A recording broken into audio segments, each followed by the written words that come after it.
देश में जब संसद और भारत की सुप्रीम कोर्ट के बीच टकराव चल रहा है, उपराष्ट्रपति से लेकर निशिकांत दुबे के बयान पर बवाल मचा हुआ है। इसी दौरान सुप्रीम कोर्ट के पूर्व चीफ जस्टिस चंद्रचूड़ के खिलाफ जांच वाली चिट्ठी राष्ट्रपति द्रौपदी मुर्मू के पास पहुंच गई है। कुछ दिनों से देश में जब न्यायपालिका को लेकर सवाल उठ रहे हैं, ऐसे में ईमानदार छवि वाले पूर्व सीजेआई कैसे फंसे, पूर्व सीजेआई चंद्रचूड़ सीबीआई के दायरे में कैसे आए और राष्ट्रपति द्रौपदी मुर्मू को हल्के में लेना कैसे भारी पड़ गया, इन सवालों के जवाब अगले 2 मिनट में आपको देने जा रहे हैं। लेकिन सबसे पहले आपको बताते हैं कि आखिर उस चिट्ठी में ऐसा क्या है जो सीजेआई चंद्रचूड़ के खिलाफ राष्ट्रपति मुर्मू को दी गई है, और चिट्ठी लिखने वाले भी वो जज कौन है जिन्होंने इतनी बड़ी दिलेरी दिखाई। 10 नवंबर 2024 को जब सीजेआई चंद्रचूड़ रिटायर हो रहे थे, उसके 2 दिन पहले 8 नवंबर को पटना हाईकोर्ट के पूर्व जज जस्टिस राकेश कुमार ने अपनी चिट्ठी लिखकर लिफाफे में भरकर राष्ट्रपति मुर्मू तक पहुंचा चुके थे।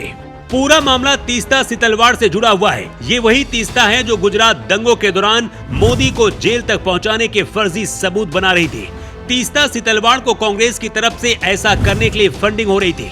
2004 से 2014 तक जब तक कांग्रेस की सरकार रही, तीस्ता बचती रही, लेकिन फिर मोदी सरकार आते तीस्ता के खिलाफ कार्रवाई तेज हुई। तीस्ता सितलवाड़ की जमानत को जिला अदालत और हाई कोर्ट खारिज कर चुकी थी। इसके बाद मामला सुप्रीम कोर्ट पहुंचा था। लेकिन जानते हैं आप, सुप्रीम कोर्ट ने स्पेशल बैठक करके तीस्ता को जमानत दे दी, और ऐसा पूर्व सीजेआई चंद्रचूड़ की वजह से हुआ। सोचिए, जिस देश में लाखों बेगुनाह लोग अपनी सुनवाई के लिए कोर्ट के चक्कर लगाते हैं और लाइन में लगे हैं, सिर्फ तीस्ता के लिए सुप्रीम कोर्ट ने दरवाजे खोल दिए और एक दिन में ही सुनवाई करके जमानत दे दी गई। सिस्टम कैसे काम करता है और कैसे काम होता है, पटना हाईकोर्ट के पूर्व जस्टिस ने जो आरोप अपनी चिट्ठी में लगाए हैं वो बहुत गंभीर हैं। पटना हाईकोर्ट के पूर्व जस्टिस राकेश कुमार ने आरोप लगाया है कि पूर्व सीजेआई चंद्रचूड़ ने कथित तौर पर 1 जुलाई 2023 को फर्जी दस्तावेज सृजित कर तीस्ता सितलवाड़ की जमानत याचिका पर सुनवाई के लिए एक ही दिन में 2 बार विशेष पीठ गठित की। जस्टिस राकेश ने आगे लिखा है कि 1 जुलाई 2023 को छुट्टी थी।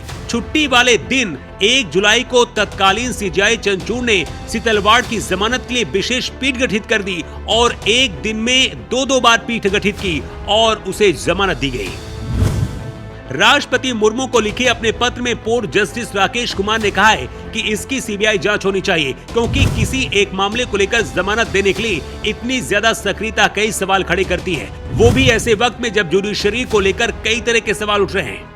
कुछ दिन पहले दिल्ली हाईकोर्ट के जज के घर में नोटों से भरी बोरियां मिली थी। आमतौर पर अदालतों पर सरकारों का दखल नहीं होता है, लेकिन वक्फ बोर्ड बिल को लेकर सुप्रीम कोर्ट ने जिस तरह का फैसला दिया और किसी बिल को राज्यपाल और राष्ट्रपति कब तक रोक सकते हैं, इस पर जो टिप्पणी की, उसके बाद से सुप्रीम कोर्ट और भारत की संसद आमने सामने आ गई है। ऐसे में जब पूर्व सीजेआई चंद्रचूड़ के खिलाफ राष्ट्रपति मुर्मू के पास चिट्ठी पहुंची है, तो राष्ट्रपति मुर्मू ने भी बहुत बड़ा फैसला लिया है। चंद्रचूड़ पर जो आरोप लगाए गए हैं उसे लेकर राष्ट्रपति मुर्मू ने अब जांच के लिए इसे आगे फॉरवर्ड कर दिया है और पत्र कानून मंत्रालय को भेज दिया गया है और यहां से कार्मिक विभाग में आगे की कार्रवाई के लिए भेजा गया है। तीस्ता सितलवाड़ पर गोधरा कांड के पीड़ितों के लिए जो धन उगाहा गया था, उसके गबन का भी आरोप है और फर्जी एफिडेविट लेने के भी आरोप लगे हैं। जिला कोर्ट और हाई कोर्ट ने तीस्ता की जमानत को खारिज कर दिया था, लेकिन सीजेआई रहते हुए सीजेआई चंद्रचूड़ ने पिछली अदालतों का फैसला पलटकर तीस्ता को जमानत दी थी। इसलिए पटना हाईकोर्ट के पूर्व जज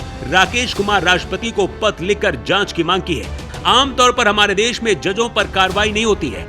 इसकी वजह से कई बार सिस्टम के अंदर बहुत चीजें ऐसी होती है जो आम जनता के बीच न्यायपालिका पर भरोसा कम करता है। लेकिन जस्टिस चंद्रचूड़ के मामले में राष्ट्रपति द्रौपदी मुर्मू फुल एक्शन में दिख रही हैं और जांच के लिए मुर्मू ने मंजूरी दे दी है। पटना हाईकोर्ट के पूर्व जज राकेश कुमार ने जो आरोप लगाए हैं, उस पर आपकी क्या राय है, कमेंट करके आप जरूर बताएं।